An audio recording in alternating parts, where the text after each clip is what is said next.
No sé, pero a ver, ¿nombre de una institución mexicana? Ándale, puede O, ser una institución mexicana. pues, no sé. Existe de seguridad, de salud, de educación. No se le acuerda ningún nombre de alguna institución IMSS, IMSS, económica. Ándale, IMSS, muy bien. IMSS. Instituto Mexicano del Seguro Social. Perfecto. Estos son instituciones de carácter de gobierno o instituciones políticas. Así como hoy tenemos instituciones de educación, tenemos instituciones de salud, de economía, en el periodo virreinal surgen unas instituciones. Eh, Básicamente lo que estábamos viendo son las instituciones de carácter político civil y de carácter religioso. Eso hay que entenderla muy bien. En ese periodo no existía una separación muy visible en donde hasta dónde llegaba el poder de la iglesia y hasta dónde llegaba el poder del rey. Ambos estaban entremezclados y había momentos en los que los súbditos a la corona española no podían distinguir, los súbditos novohispanos no podían distinguir estas cuestiones de las instituciones. Pero algunas de estas instituciones han pasado hasta nuestros días, siguen estando vigentes.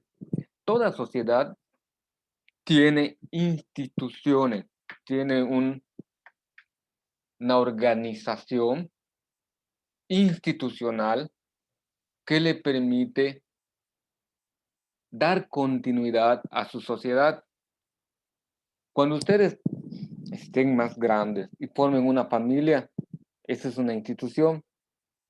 ¿Qué modelo tienen? El de papá y el de mamá.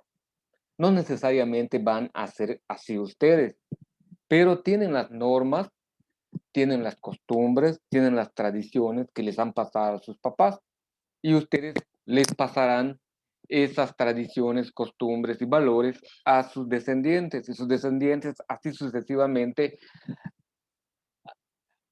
hasta donde se permita. Pero hay que recalcar que esta transmisión de una institución a otra van transformándose en algunos aspectos y en otros se van conservando. Este tema que nos toca ver sobre las instituciones del virreinato es importante que lo vayamos comparando con las instituciones que tenemos hoy. ¿Qué ha quedado y qué ha desaparecido? ¿Qué se sigue utilizando y qué ha quedado como un dato de la historia? Y hay razones específicas por las que algunos no pasaron o no se continuaron durante la vida. Les pongo un ejemplo. Hasta hoy en día es complejo la institución de la familia, sobre todo en la lucha de los grupos de la diversidad sexual. Ellos quieren que aparezcan en la institución mexicana un apartado que diga que los hombres se pueden casar con los hombres y las mujeres se pueden casar con las mujeres. El problema que existe es que en la definición de matrimonio dice unión de un hombre y una mujer. Eso se llama matrimonio. La definición en sí misma es muy cerrada. No han cambiado ese parámetro. Por lo tanto, la unión de un hombre con un hombre no puede llamarse matrimonio y la unión de una mujer no se puede llamar matrimonio legalmente por la cuestión de la definición. Pero de hecho, aquí en la ciudad de Humán sabemos que hay hombres que viven con otro hombre como pareja y mujeres que viven con otra mujer como pareja. De hecho, se está dando. Por derecho, se les ha concedido eh, realizar una especie de contrato civil. Esto hasta hace 20 años era impensable. Esto que está sucediendo hoy en día, hace 50 años era ni remotamente se les pasaba a sus abuelitos por la cabeza que pudiese suceder. Imagínense hace 100 años, nunca se puso en duda el valor de la familia, de la institución familiar. Nunca había un cuestionamiento si es correcto que se llame familia solamente a la unión de un hombre y una mujer. Pero hoy en día entra en juego toda esta problemática social que estamos teniendo. Los problemas que acarrea el que no se le declare matrimonio civil válido a este tipo de uniones es las consecuencias legales que se tienen. No pueden heredar a sus parejas, no pueden inscribirlo en el seguro social y otros derechos que corresponden por estar viviendo esta situación de hecho como pareja. Dentro de 20, 30 años ya va a estar aceptado esa unión y no va a haber ningún problema, no va a haber ninguna dificultad. Hay sociedades desarrolladas donde llegan a la fiesta y ya les permiten adoptar, y llegan a una fiesta infantil y el niño llega con sus dos papás o con sus dos mamás y no lo ven extraño, no ven que sea, ay, qué susto. Esto no debe ser así, lo ven ya parte de una sociedad, como parte de una cuestión natural. No le estoy diciendo que lo acepten o no lo acepten, nada más estoy explicando un proceso de cómo va cambiando las instituciones, qué es lo que se quedó vigente. Para que exista algo así que se llama matrimonio, debe haber una unión entre dos personas, entre dos sujetos. Antiguamente era la unión de un hombre y una mujer, de eso no había menor duda. Hoy en día están exigiendo algunos grupos que también se le llame matrimonio a la unión de dos hombres o de dos mujeres. ¿Qué es lo que permanece como un valor? La unión de los dos sujetos. ¿Qué es lo que ha cambiado? Que hoy en día puede ser hombre-mujer, hombre-hombre, mujer-mujer. Es lo que va cambiando en esta cuestión de la institución familiar.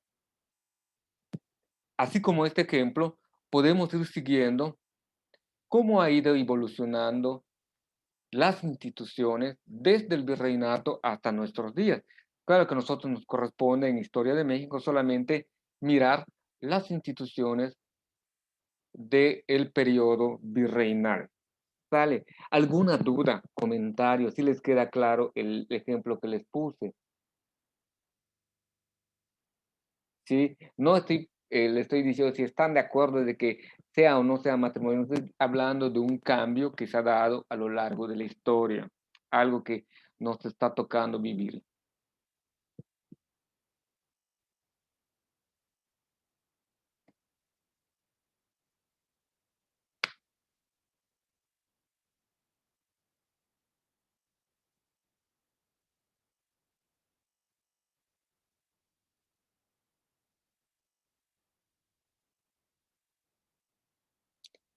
Ok, en la clase anterior nos quedamos con las reformas borbónicas.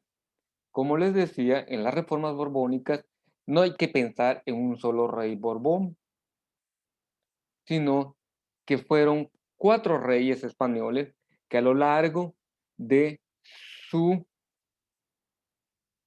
reinado fueron emitiendo leyes, fueron emitiendo normas que con el paso del tiempo, estas leyes, estas reformas que ellos hicieron, propiciaron que los virreinatos de la Nueva España, pero los virreinatos de América, de la Nueva España, del Perú, de La Plata, eh, tuvieran dificultades para aceptar todas estas reformas que ellos planteaban, donde se centralizaba el poder en los peninsulares únicamente.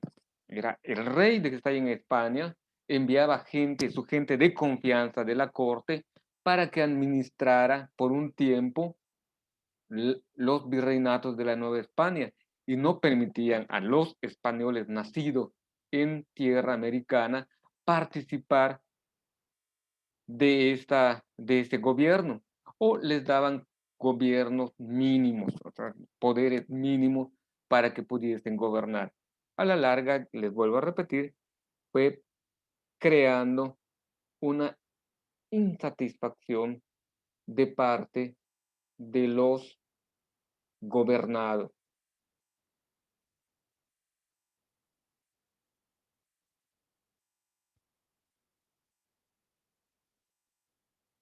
Ustedes están viendo la pantalla. Sí. ¿Sí? Sí.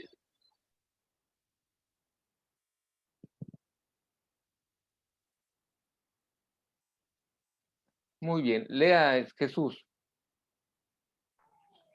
Estas reformas fueron instauradas por José de Galvez entre 1785 y 1781, que fungió como diputado del rey de España. Muy bien. Él cuando llega, le dice al virrey nombrado en turno, Nabel, estas son las reformas que han dado los reyes españoles. Por favor, verificar que se vayan instaurando, verificar que se lleven en cabal cumplimiento, como cualquier gobierno realiza. Nosotros, por ejemplo, en la escuela tenemos normas y a nosotros los profesores nos piden que vayamos velando que ustedes cumplan con esa norma. Algunas veces las normas pueden favorecerles adecuadamente y en otras ocasiones las normas les puede causar malestar o dificultad. Algo así fue sucediendo. Cuando las normas son justas, cuando la ley que se está emitiendo beneficia a ambas partes, al que gobierna y al gobernado, o al gobernado y al que gobierna, no debiese existir dificultad. Pero cuando los gobernados están siendo, de cierto modo, perjudicados, es cuando empieza a surgir el descontento social. Lea, por favor, Sofía.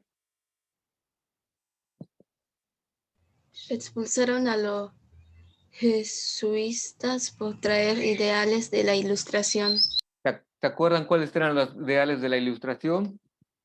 Libertad, igualdad, solidaridad.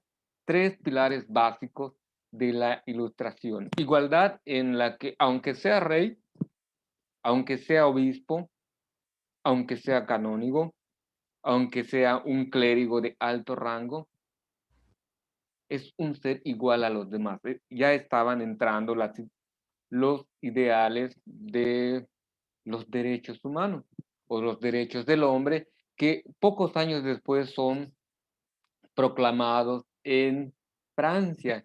1789, si no me equivoco, se declaran los derechos del hombre, donde aparecían estos tres elementos de la Ilustración, pero previo a eso ya se estaban en los colegios jesuitas, en los colegios pensantes, ya se estaba hablando de eso, de que somos seres que tenemos igualdad y necesitamos libertad, libertad de acción, libertad de asociación, libertad de hablar, libertad de cuestiones religiosas.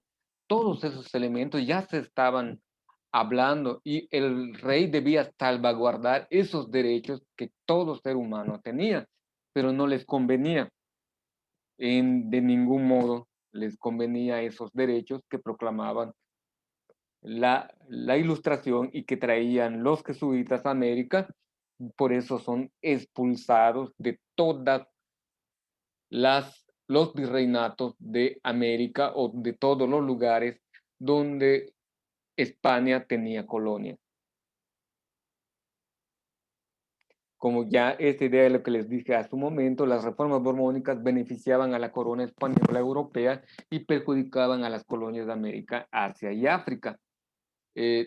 Prácticamente era, deme todas sus riquezas ustedes, es su deber de ustedes darme todas sus riquezas, pero nosotros no les vamos a brindar ningún beneficio, simplemente somos los que les estamos gobernando, prácticamente una especie de tiranía. Lea, por favor, Parra. ¿Dónde, profe? Lea el último punto. El equilibrio económico del virreinato se fue socavando. Al inicio del siglo XIX había descontento general en las colonias españolas. Muy bien, pues al inicio del siglo XIX es cuando empiezan las proclamaciones de independencia, 1810. De 1765 a 1810 realmente pasan alrededor de 150, casi 150 años. Aguantaron 2 o 3 generaciones todos los perjuicios que las reformas borbónicas iban trayendo a las colonias americanas. Pero es un malestar que se va acumulando, que llevó a la revuelta, que llevó a esa emancipación, liberación de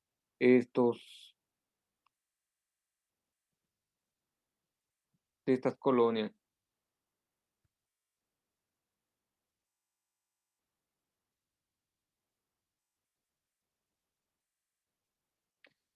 Muy bien. Las tareas que les tengo puesto para hoy y para mañana son República de Indios y República de Españoles. Amairani, ¿qué es lo que usted ve en la imagen?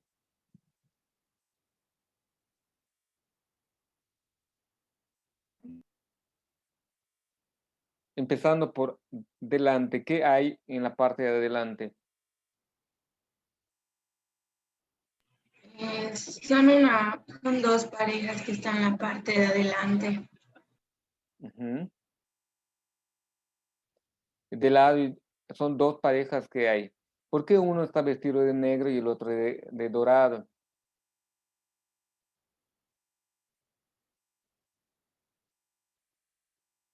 Y uno tiene un bastón o báculo y el otro no tiene nada, más que una medalla o insignia en el pecho. No sé, maestro. ¿No se le ocurre alguna referencia? ¿Son de alguna religión? Pues todos son católicos por obligación en este periodo y algunos por convicción. Nada más, pero esta cuestión quiero que vayan notando ustedes. Esto es el mando. Esta es una cuestión más militar. Aquí está el poder civil en representación del rey y aquí está el poder militar. Son dos instituciones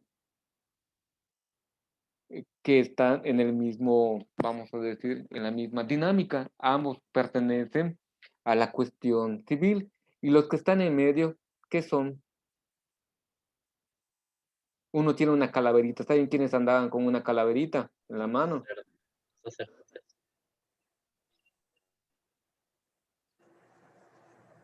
Y el otro. Son religiosos. Este es un franciscano y siempre andaban con la hermana muerte, así le llamaban. Y este es un jesuita, dominico tal vez, que están dedicados a la cuestión de la enseñanza. Este es una institución religiosa, institución política de gobierno, institución política militar. Esta es una institución religiosa.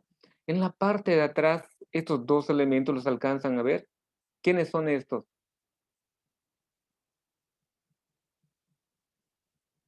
Varias. Indígenas. ¿Qué? Indígenas. Y de este lado no aparecen sus caras, pero por el modo de vestir son Españoles. españoles. Muy bien. Entonces tenemos la República de Indios como una institución y la República de Españoles como otra institución. Estas son las instituciones básicas del periodo virreinal.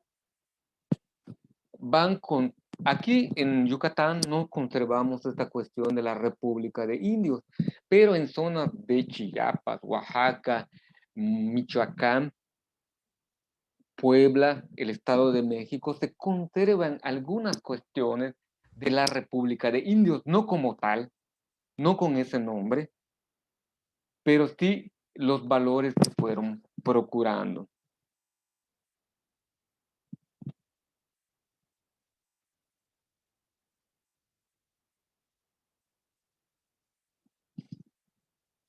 ¿Cuál es el propósito de perdón, de las instituciones virreinales? Conocer los principales procesos y sucesos del ámbito político que dieron forma al virreinato y sus transformaciones a lo largo de los 3 siglos que duró el periodo.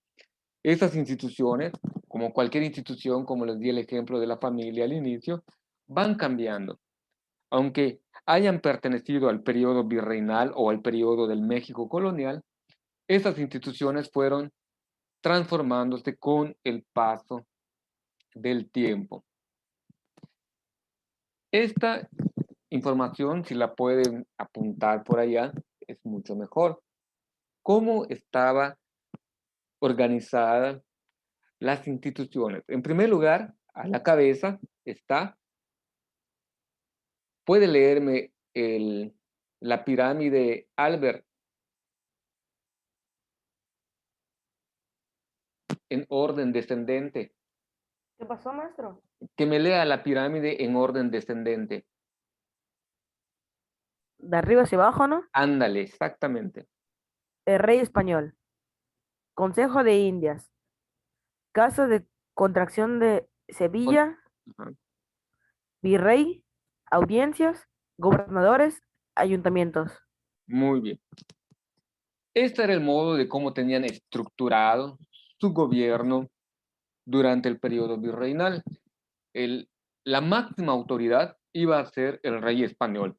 Y como les comenté en la clase previa, los reyes españoles lograron un acuerdo con el Papa de ese entonces, donde les concedieron a los reyes españoles que ellos iban a presentar quiénes iban a ser los obispos y abades de las iglesias, conventos y parroquias, perdón, y diócesis de las colonias de África, Asia y América que gobernaban los españoles.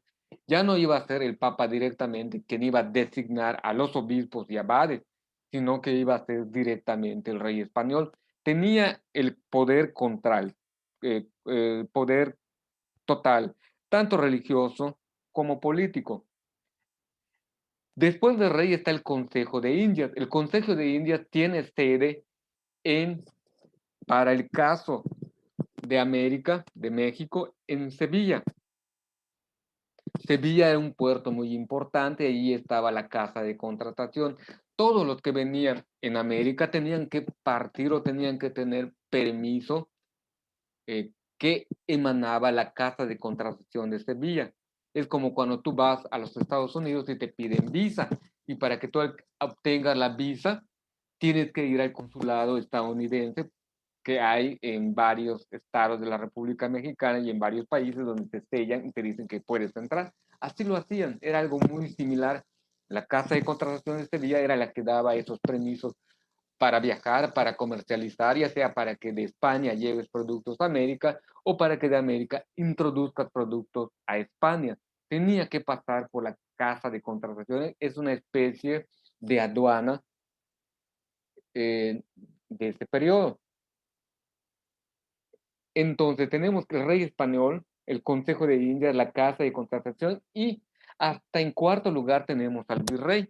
Y había virrey en la Nueva España, había virrey en Perú, había virrey en, en el virreinato de La Plata y para finales había un virrey en la zona que es conocido entre Venezuela, Colombia, partes de Ecuador o todo Ecuador, que era el virreinato de, no Granada, se me fue esta palabrita, pero eran cuatro virreinatos que funcionaban. Después del virrey, piden las audiencias, y las audiencias eran enviadas directamente por el rey español para que vigilen el proceder del virrey, para que el virrey no sea, solo fíjense, el tamaño que tiene el país España actualmente y el tamaño que tienen los territorios virreinales. Realmente eran mucho más grandes, tenían más población y más riquezas. El virrey de la Nueva España, el virrey de La Plata, el virrey del Perú, tenían mayor cantidad de gente que el mismo rey. Para eso le manda la audiencia, porque en cierto momento los virreyes llegaron a acumular más poder y más riqueza, incluso que el mismo rey español. Acuérdense que la avaricia, la codicia, el deseo de poder es bastante grande. Aunque eran fieles al rey, llegaron a acumular un gran poder y fueron haciendo una rotación de virreyes para que no se sintieran reyes en territorio lejano, los fueron moviendo de lugar. Los gobernadores eh, estaban en las provincias o en las capitanías generales. Yucatán fue una capitanía general, lo mismo Guatemala, lo mismo la zona del occidente, que posteriormente adquiere otro rango. La zona de Guadalajara llegaron a ser capitanías que tenían un gobernador que le rendían cuentas al virrey, pero eran visitados también por las audiencias. Y los gobernadores organizaban a sus gobernados por medio de los ayuntamientos. De todas estas instituciones, ¿qué es lo que nos queda? ¿Alguien me puede decir?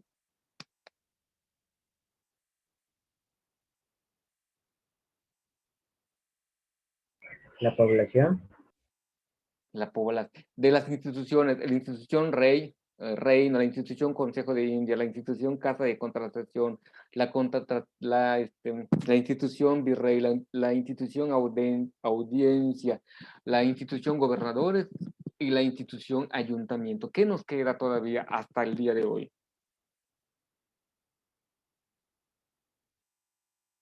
Institución gobernadores. Ajá. Solamente son dos. Ya no ayuntamientos, ayuntamientos y Iglesia Católica. no, aquí no aparece la Iglesia Católica. Gobernadores. Gobernadores. En esta pirámide nos quedan los gobernadores y los ayuntamientos. Nos queda esa división territorial donde los gobernadores tienen injerencia, pero en este caso no son los gobernadores que ponen ayuntamientos, y los gobernadores no son puestos por un virrey, sino que son elegidos por el pueblo. En este periodo era el virrey y las audiencias quienes ponían los gobernadores, y los gobernadores ponían los ayuntamientos, decidían quiénes iban a ser los alcaldes de los ayuntamientos. Así funcionaba y funcionó por mucho tiempo. Se quedaron algunas instituciones, pero ya cambiaron. El gobernador lo elegimos, los ayuntamientos los elegimos, y en vez de virrey, hoy tenemos un presidente de la República. En vez de una audiencia, tenemos hoy una Cámara de Diputados y una Cámara de Senadores. En vez de una casa de contratación de Sevilla, tenemos lo que son los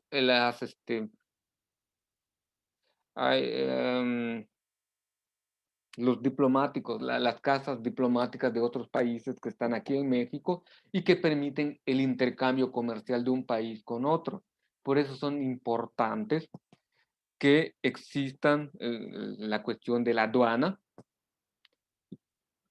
que ya no está controlado por una casa de contratación de Sevilla, sino está controlado por el gobierno federal. Esta aduana es la que verifica la entrada y salida de productos. Y los diplomáticos, los cónsules o las casas de consulado fungen o hacen este trabajo de política económica con los países. Con ellos se van haciendo esos tratados para saber qué productos vender, a quiénes venderle. Hay que tener esos permisos y te los dan en esas casas o consulados.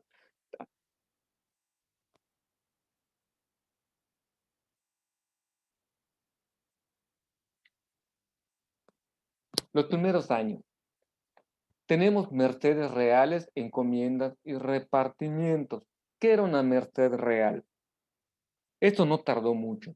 Inmediatamente después de la conquista, que como ustedes les fue muy bien en la actividad evaluativa de el mes de mayo,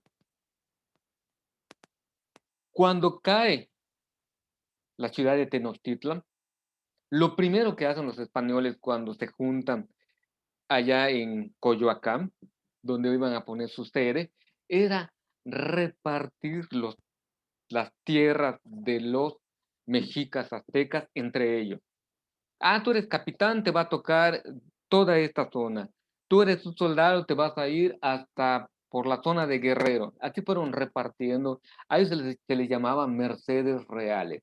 Por haber servido a la corona española en la conquista de esos nuevos territorios, a los soldados, capitanes, a todos los hombres que combatieron en la conquista, se les da un territorio donde iban a gobernar en nombre del rey. ¿Qué fue lo que sucedió? Ellos no tenían formación para gobernar. Ellos eran soldados, eran gente que les gustaba la guerra, estaban educados para la guerra. Gobernaron de un modo inadecuado que llevaron al descontento y eso hace que surja un nuevo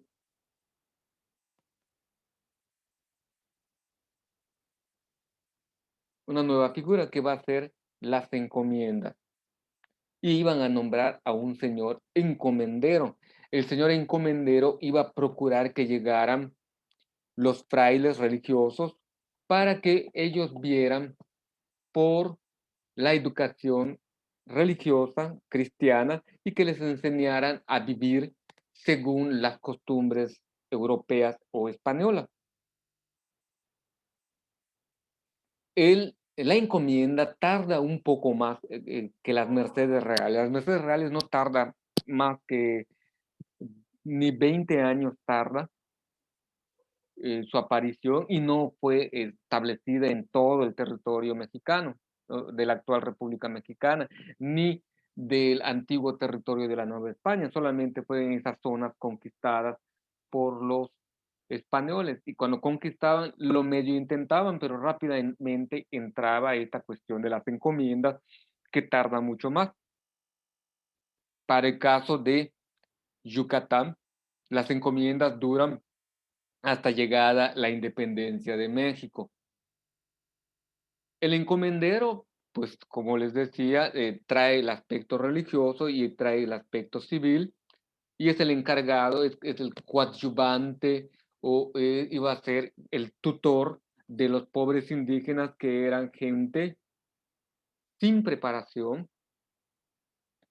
que todavía no tenían una educación adecuada, que no tenían una formación adecuada, como les dije en algún momento, mientras Fray Cristóbal de las Casas, perdón, Fray Bartolomé de las Casas luchaba para que se les reconociera y se les diera la dignidad de seres humanos a los indígenas de la zona de Chiapas, otros desconocían o no querían reconocer eso para poder mantener la figura de la encomienda, porque el encomendero iba a ser el tutor o el papá de todos los indígenas, porque no tenían ellos todavía razonamiento suficiente para ser libres. Esta fue una de las razones por la que la encomienda fue desapareciendo en unos lugares, porque ya no se podía sostener de que realmente los habitantes de las tierras americanas no fueran iguales que los europeos. Fue una de las razones y también al gobierno ya no le siguió conviniendo porque el encomendero, como les platiqué del virrey, como les platiqué de otros personajes, fueron acumulando riquezas para sí, que es lo que trata de evitar las reformas borbónicas. Para mañana vamos a ver ambas cuestiones. Vamos a ver la República de Indios y la República de Españoles con mayor detalle. Por mi parte es todo. Nos vemos el día de mañana. Dale, adiós. El maestro no salga de casa. Vale.